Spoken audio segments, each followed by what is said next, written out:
Un essai très important qui sert à caractériser les émulsions de bitume est ce qu'on appelle l'essai d'indice de rupture.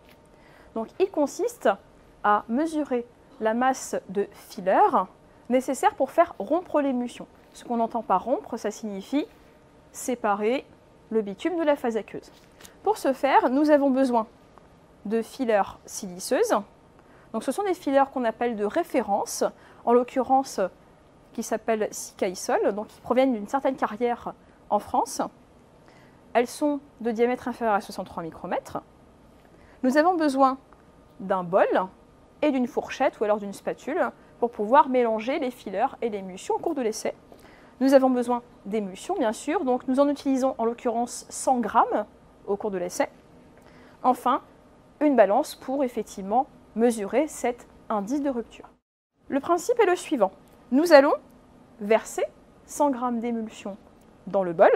Nous allons ensuite peser l'ensemble bol plus fourchette plus émulsion. Nous allons ensuite déposer l'ensemble sous cette trémie qui contient déjà les fillers dont je vous ai parlé tout à l'heure. Puis nous allons verser les fillers dans le bol. Les fillers vont s'écouler à un débit constant précisé dans la norme. Puis nous allons touiller, donc à la main, à une vitesse la plus constante possible, même si ce n'est pas évident puisque c'est un essai qui est manuel.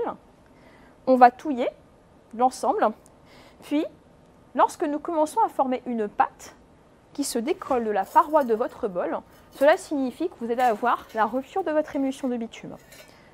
Cela signifie que votre essai est terminé. Nous allons ensuite peser l'ensemble, donc bol plus fourchette plus émulsion plus filler, et calculer l'indice de rupture qui correspond en fait au rapport de la masse de filler introduite dans le bol divisé par la masse d'émulsion de départ, le tout multiplié par 100 pour avoir notre indice de rupture.